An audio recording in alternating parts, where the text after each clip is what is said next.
Saudara-saudara yang dikasihi Yesus Kristus, keagungan dan hormat kita persembahkan kepada Tuhan yang penuh rahmat dalam perjumpaan kita hari ini.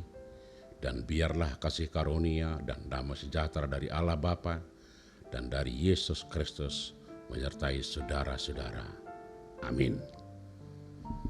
Mengapa orang menatap ke langit? Karena langit itu penuh misteri yang tidak dapat dijangkau oleh akal pikiran.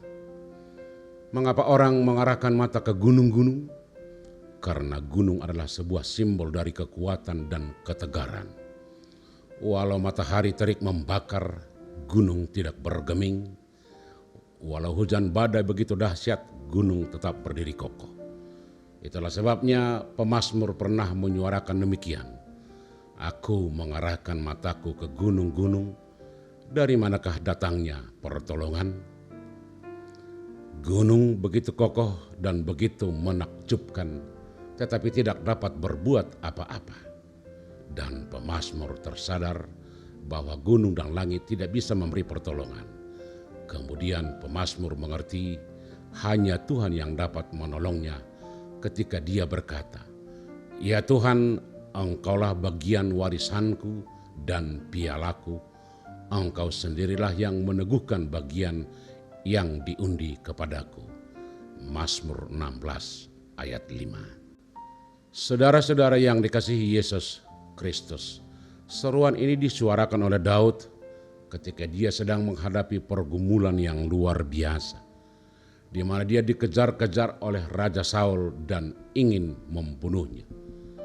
Daud memang diurapi oleh Nabi Samuel untuk menggantikan Raja Saul, tetapi Raja Saul menolaknya dan ingin melenyapkan Daud.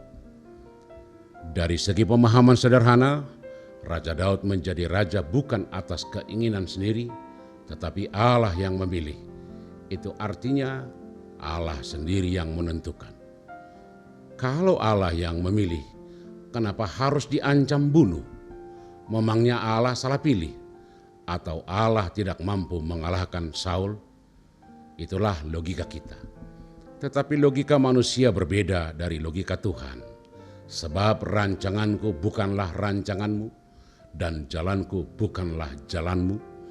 Seperti tingginya langit dari bumi, demikianlah tingginya jalanku dari jalanmu.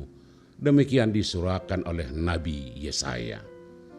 Saudara-saudara, menyadari jauhnya rancangan dan jalan manusia dari Tuhan, Raja Daud mengerti bahwa ketika dia harus mengalami ancaman yang sedemikian berat, dia tidak mempersalahkan siapa-siapa. Justru dia berusaha memahami apa di balik semua persoalan ini. Suatu waktu ada kesempatan bagi Daud untuk melakukan perlawanan dan bahkan untuk membunuh Saul. Kesempatan itu pun ada. Tetapi Daud mengerti pembalasan bukanlah rancangan Tuhan. Karena itu Daud membiarkan Saul hidup. Biarlah rancangan dan jalan Tuhan yang jadi. Kepada Allah aku berseru, dan dialah yang menyelesaikannya. Itulah doa dan permohonan Daud. Saudara-saudara yang kekasih, pergumulan demi pergumulan, tantangan demi tantangan, persoalan demi persoalan, itulah perjalanan hidup manusia. Kadang pergumulan itu seakan tidak masuk logika kita. Apakah karena sistem, teknologi, modernisasi? Tantangan itu datang dari keluarga, dari anak-anak, dari budaya, dan dari maraknya perilaku yang kadang tidak masuk akal kita. Bagaimana kita menyikapinya? Kita belajar dari Daud. Dia tidak mempersalahkan siapa-siapa, tetapi dia mencari solusinya dengan berkata, "Kepada Allah aku berseru, berserah." Tuhan akan memberi jalan keluar, solusi, dan penyelesaian. Serahkanlah segala kekhawatiranmu kepadanya, sebab Ia yang memelihara kamu.